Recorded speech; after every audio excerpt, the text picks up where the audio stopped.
ഭിന്നശേഷിക്കാരുടെ early intervention, പുനരധിവാസം, പരിശീലനം, വിദ്യാഭ്യാസം എന്നിവ ഉറപ്പാക്കുന്നതിനായി ഈ മേഖലയിലെ ഉന്നത സ്ഥാപനങ്ങൾക്ക് സാമ്പത്തിക സഹായം ഗണ്യമായി വർദ്ധിപ്പിച്ചു. 5 സ്ഥാപനങ്ങൾക്കായിട്ട് 64 കോടി രൂപ വകയിരുത്തുന്നു. അക്കാദമിക് പ്രോഗ്രാമുകൾ, വൊക്കേഷണൽ ട്രെയിനിങ്, സ്കിൽ കോഴ്സുകൾ, മറ്റ് പരിശീലന ജീവനോപാധി പരിപാടികൾ, പുനരധിവാസ പ്രവർത്തനങ്ങൾ, ഔട്ട്റീച്ച് പ്രവർത്തനങ്ങൾ, ഭൗതിക സാഹചര്യങ്ങൾ എന്നിവ ശക്തിപ്പെടുത്തുന്നതിനായി NIPMR 22.5 കോടി രൂപ വകയിരുത്തുന്നു. National institute for speech and ഹിയറിങ്ങിന് പരിപാടിക്കായി 27.5 കോടി രൂപ വകയിരുത്തുന്നു. ചൈൽഡ് ഡെവലപ്മെൻറ്റ് സെൻറ്ററിന് 4 കോടി രൂപയും, ഇക്കോൺസിന് 10 കോടി രൂപയും, ഇൻഹാൻസിന് 5 കോടി രൂപയും വകയിരുത്തുന്നു. തദ്ദേശ സ്ഥാപനങ്ങളുടെ സഹകരണത്തോടെ മുതിർന്ന പൗരന്മാർക്ക് പകൽ സമയ പരിചരണ കേന്ദ്രങ്ങൾ നൽകുന്നതിന് സ്വയംപ്രഭാ ഹോമുകൾ നടത്തി വന്നിരുന്നു. മുമ്പ് തദ്ദേശ സ്ഥാപനങ്ങൾ നടത്തി വന്നിരുന്ന പകൽ വീടുകളെ വിനോദം, ആരോഗ്യപരിചരണം, പോഷകാഹാര ലഭ്യത എന്നിവ കൂടി ഉൾപ്പെടുത്തി സ്വയംപ്രഭാ ഹോമുകളായി ഉയർത്തുകയാണ് ചെയ്തത്. ഈ പദ്ധതിക്ക് തുടരുന്നതിനായി 14 കോടി രൂപ വകയിരുത്തുന്നു. വയോമിത്രം മുതിർന്നവർക്കൊരു സാന്ത്വന ഹസ്തം നിലവിൽ 6 കോർപ്പറേഷനും 85 മുനിസിപ്പാലിറ്റിയിലും 4 ബ്ലോക്ക് പഞ്ചായത്തിലും ഈ പദ്ധതി നടപ്പിലാക്കുന്നുണ്ട്.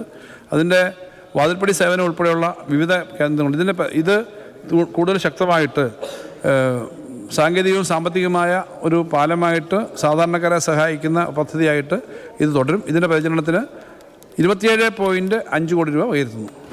വയോജന കമ്മീഷൻ സ്വതന്ത്രവും നിയമപരമായ ഒരു ബോഡിയായി വയോജന കമ്മീഷൻ ഔദ്യോഗികമായി രൂപീകരിച്ചു. മുതിർന്ന പൗരന്മാർക്ക് ഇത്തരം ഒരു പ്രത്യേക കമ്മീഷൻ ആരംഭിക്കുന്ന ഇന്ത്യയിലെ ആദ്യത്തെ സംസ്ഥാനമാണ് കേരളം.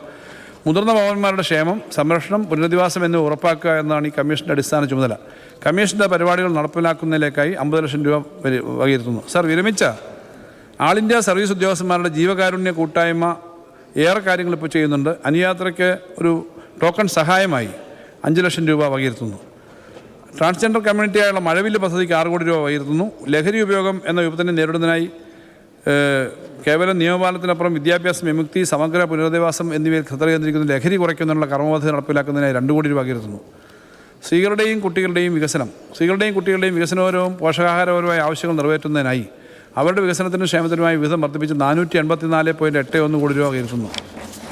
സംസ്ഥാനത്തെ എല്ലാ അംഗനവാടികളിലും എല്ലാ പ്രവൃത്തി ദിവസങ്ങളിലും മുട്ടയോ പാലോ നൽകുന്ന പദ്ധതി തുടരുന്നതിനായി 80.90 കോടി രൂപ വകയിരുത്തുന്നു. പ്രസവാനുകൂല്യ നിയമം, വെറ്റർണിറ്റി ബെനിഫിറ്റ് ആക്ട് അനുസരിച്ചുള്ള കൃഷികൾ സ്ഥാപിക്കുന്നതിനായി 8 കോടി രൂപ വകയിരുത്തുന്നു. സ്ത്രീകളുടെയും കുട്ടികളുടെയും സുരക്ഷയും അന്തസ്സും ഉറപ്പാക്കുന്നതിൽ ലിംഗാധിഷ്ഠിത അതിക്രമങ്ങളുടെ സീറോ ടോളറൻസ് സമീപനമാണ് സർക്കാർ സ്വീകരിക്കുന്നത്. ഈ പ്രതിബദ്ധത പ്രായോഗികമാക്കുന്നതിനായി സംസ്ഥാനത്ത് നിർഭയ നയം നടപ്പിലാക്കിയിട്ടുണ്ട്. ഈ സുരക്ഷാ സംവിധാനത്തെ കൂടുതൽ ശക്തിപ്പെടുത്തുന്നതിനായി പരിചരണ കേന്ദ്രങ്ങളുടെയും പിന്തുണാ സേവനങ്ങളുടെയും സമഗ്രമായ വിപുലീകരണത്തിനുള്ള പ്രവർത്തനം നടക്കും. ഇതിൻ്റെ ഭാഗമായിട്ടുള്ള പ്രവർത്തനങ്ങളായിട്ട് 13 കോടി രൂപ വകയിരുത്തുന്നു.